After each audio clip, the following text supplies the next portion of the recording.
Bonjour à tous, j'espère que vous allez bien. Donc, on continue notre petite série de 4 QCM pour le concours externe du concours ATSEM. Donc, c'est parti, hein. Je vous rappelle, on a déjà fait les 8 premières questions hier et avant-hier. Donc, si vous ne les avez pas encore vues, allez les voir. C'est parti, donc on continue. Et bien sûr, comme d'habitude, prenez une feuille, un stylo et notez les points. Voilà, à tout de suite.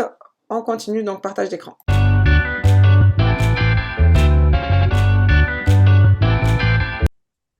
Donc c'est parti, on continue notre petite série, donc 4 questions aujourd'hui, des réponses. Comme hier, je vais vous laisser un petit peu le temps de réfléchir et de comprendre et ainsi de suite. Donc question 9, hein, il y a les autres jours, on avait fait les autres. Donc la question 9.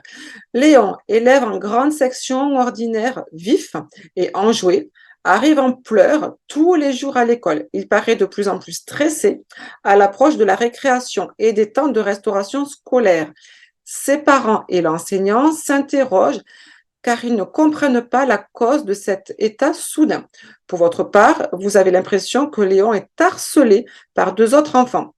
Quelles attitudes, avec un S, est ou sont appropriées? Donc, moi, je vous conseille, comme d'habitude, de bien lire. Donc, on a un enfant qui apparemment vif, enjoué et ainsi de suite. Aujourd'hui, apparemment, il est stressé à l'approche de la récréation, de la restauration scolaire. On comprend bien ce qu'on nous demande, hein, d'accord? Et ses parents et l'enseignant s'interrogent. Donc, voilà, tout le monde, hein, apparemment, tout le monde s'interroge sur les causes. Et vous, en fait, hein, vous avez l'impression qu'il y aurait peut-être, hein, qu'il serait peut-être harcelé par deux autres enfants. Donc, qu'est-ce qu'on vous demande? Qu'est-ce que vous pourriez faire? Alors, on regarde les propositions. Vous faites part à l'enseignant de vos observations. A. B. Vous sermonnez Léon en lui disant que ce sont les petits qui pleurent en arrivant à l'école. C. Vous n'êtes pas sûr de vos impressions, vous ne dites rien. D. Vous essayez de construire un climat de confiance autour de cet enfant dès son arrivée en classe afin qu'il se sente bien et qu'éventuellement il puisse vous dire ce qui ne va pas. E. Vous évoquez avec Léon vos soupçons à l'encontre des deux élèves et lui dites que si c'est le cas, vous êtes là et que vous saurez le protéger. F. Vous évoquez avec Léon vos soupçons et l'encourager à l'encontre des deux élèves, pardon, lui expliquer que dans la vie, il faut savoir se défendre seul. Désolée, des fois il y a un petit peu des bugs. Je vous laisse, comme d'habitude, réfléchir un petit peu pendant quelques secondes et après on corrige ensemble. Allez, je vous laisse.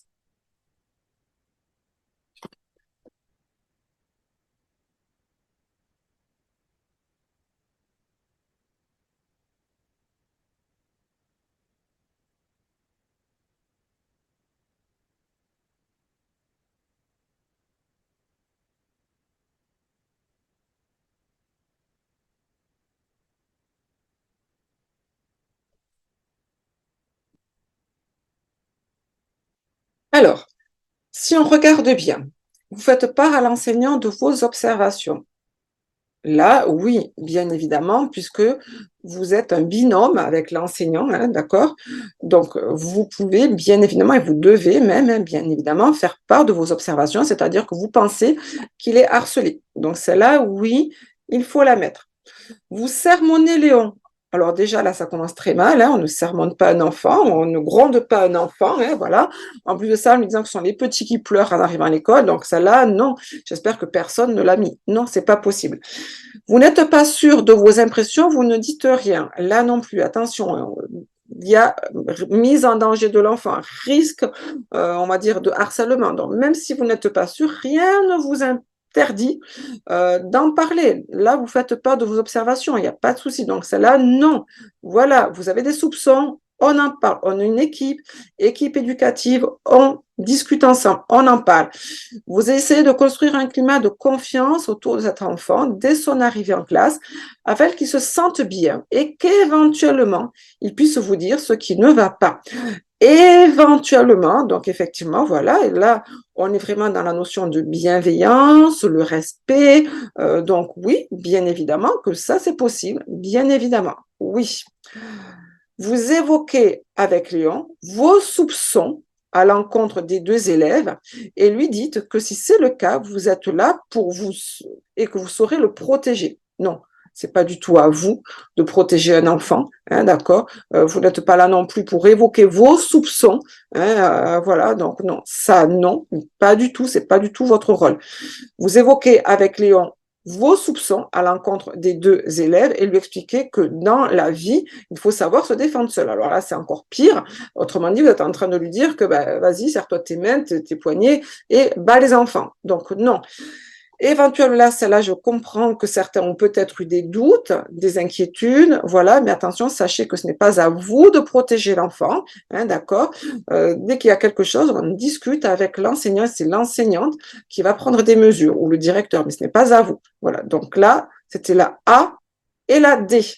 1 point, ou 3 points, pardon, on était dans un coefficient de 3 points, là, pour cette série, 3 points pour ceux qui ont bien répondu. Parmi les affirmations suivantes, 10, lesquelles ou laquelle sont exactes. Les entrées froides ne peuvent pas rester à température ambiante en attendant l'heure du repas. La méthode HACCP a pour but de limiter les risques d'accidents du travail dans les cuisines. Il existe un risque important de prolifération des microbes dans les réfrigérateurs privés d'alimentation suite à une panne de courant. Le lavage des mains avant la préparation des plats est obligatoire. Le nettoyage des surfaces lavables en cuisine doit être hebdomadaire afin d'éviter tout risque de contamination. Donc là, c'est pareil, je vous laisse quelques secondes pour essayer de voir un petit peu ce que vous mettriez. Allez, quelques petites secondes.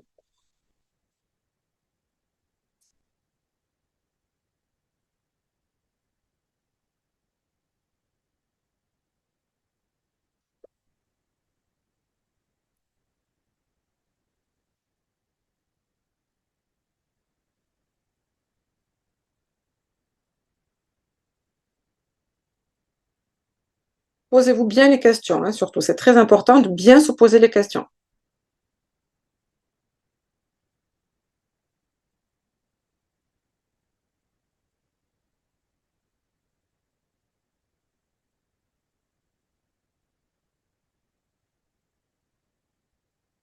Alors, on va reprendre question par question, ou plutôt réponse par réponse.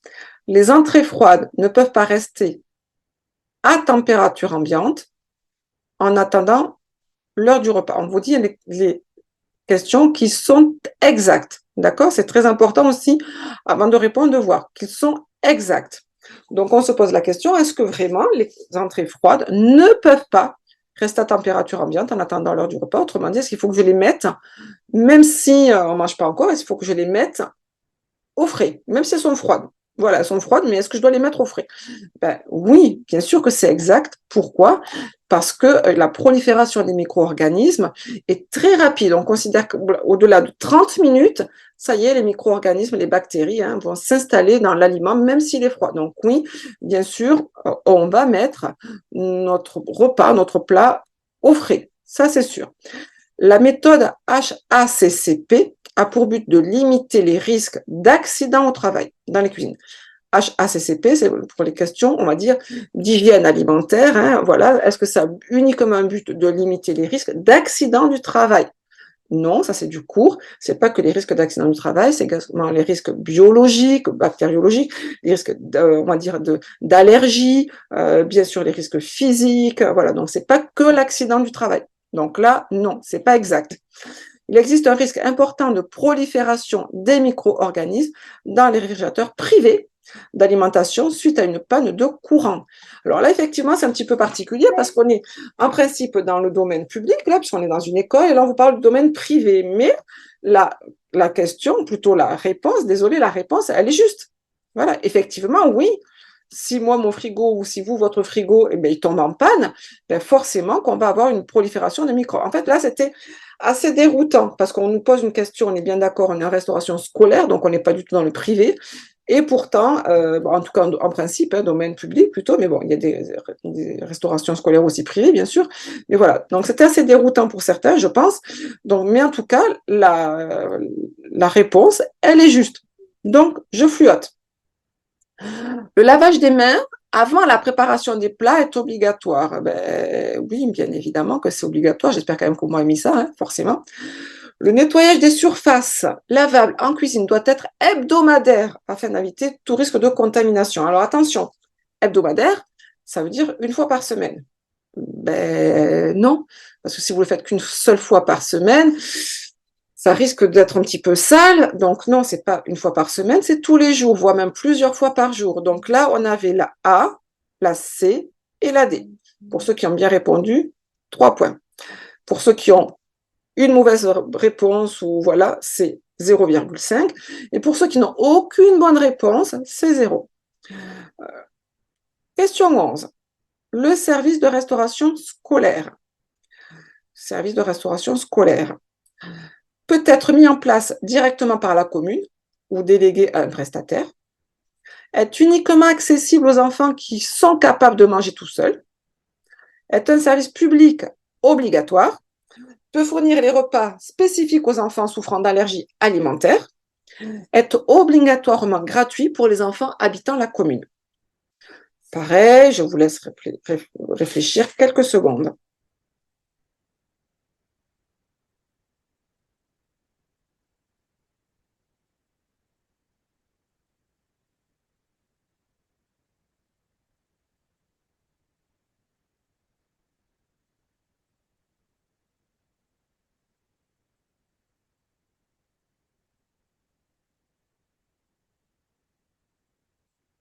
Alors, déjà, reprenons.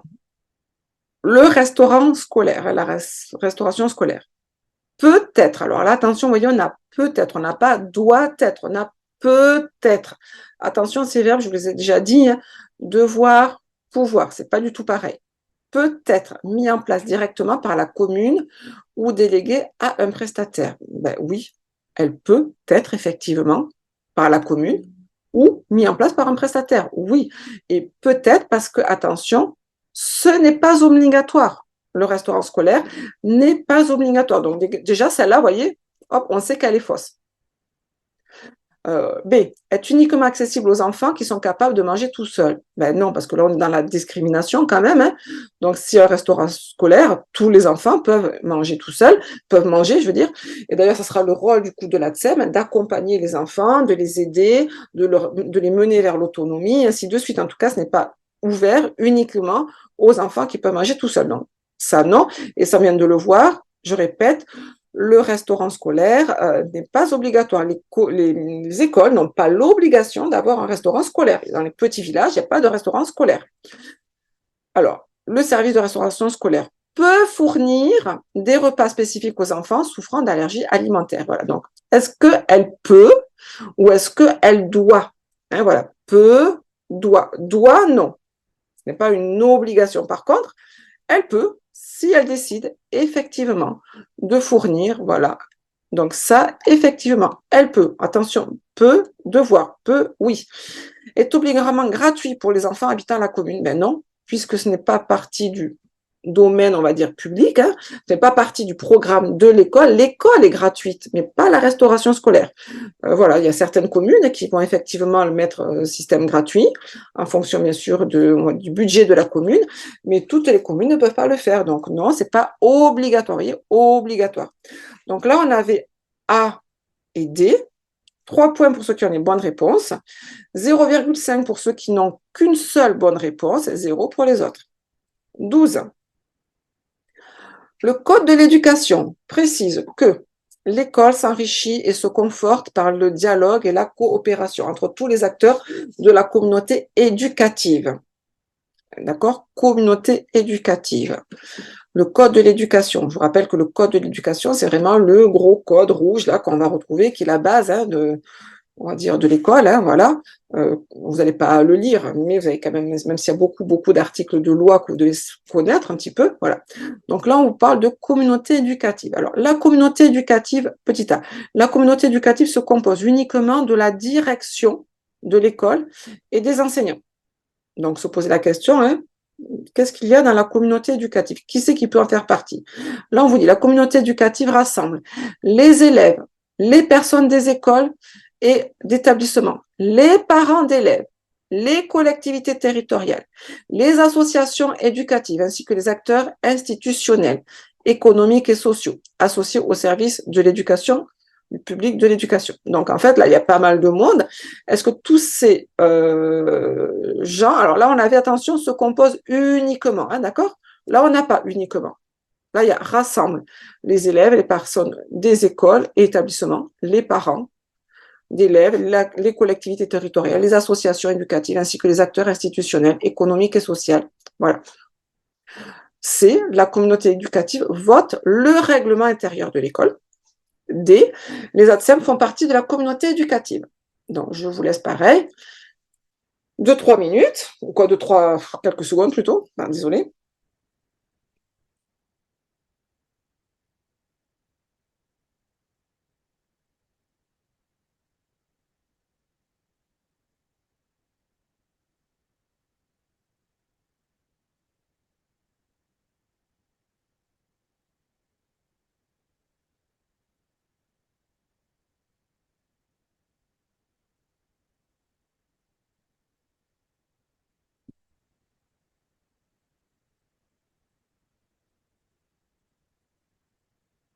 Alors, on reprend.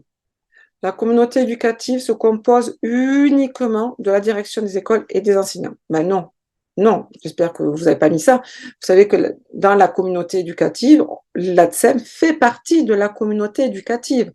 Donc là, on a la direction, vous ne faites pas partie de la direction de l'école et encore moins des enseignants. Donc ça là, c'est sûr que non. B, la communauté éducative rassemble les élèves. Oui, oui, oui, c'est parti. Même s'ils sont tout petits, hein, bien évidemment, ça paraît bizarre en maternelle, mais oui, les élèves font partie de la communauté éducative, ils ont leur mot à dire s'ils veulent quelque chose, oui. Les personnes des écoles et établissements, c'est-à-dire les personnels, là c'est très vague, donc du coup y compris l'ATSEM. Les parents d'élèves, oui. Les collectivités territoriales, c'est-à-dire maires et institutions. Les associations éducatives ainsi que les acteurs institutionnels, économiques et sociaux associés au service de l'éducation. Ça, oui. Ça, là, oui. Voilà, là, on a vraiment quelque chose de large, oui. La communauté éducative vote le règlement intérieur de l'école. Attention, attention. Effectivement, la communauté éducative, elle a un rôle à jouer dans le règlement intérieur, mais ce n'est pas elle qui vote. Je vous rappelle qu'étant donné que la communauté éducative, il y a quand même vous, notamment ATSEM, hein, je vous rappelle que vous n'avez pas à voter. Vous avez un rôle consultatif. Donc, du coup, comment voulez-vous que la communauté éducative puisse voter alors que dans cette même communauté, il y en a plein qui ont un rôle juste consultatif, notamment les parents d'élèves aussi, ils ont un rôle consultatif. Donc, celle-là, non. Non, la communauté éducative a participé à l'élaboration du règlement intérieur, mais elle ne vote pas. Elle participe, voilà, elle va échanger, hein, voilà, pourquoi pas, sur le règlement intérieur, mais elle ne vote pas. Donc non, les ATSEM font partie de la communauté éducative. Ben oui, je vous l'ai dit tout à l'heure, hein, les ATSEM font partie de la communauté éducative. Donc voilà, donc là pour aujourd'hui, également 3 points, ou 0,5 si vous avez une juste et une fausse, 0 si vous avez tout faux. Voilà, donc c'est bon pour aujourd'hui. On se revoit donc du coup. J'espère que vous avez réussi au mieux. Donc on se dit à demain pour la suite. Demain on verra les 4 autres, voilà, les avant-derniers. Et jeudi, ou plutôt samedi, les derniers. Donc je vous dis à très très bientôt. N'hésitez surtout pas à vous abonner, à nous mettre un petit pouce bleu également, à nous mettre des commentaires, nous dire surtout si ça vous plaît ou pas.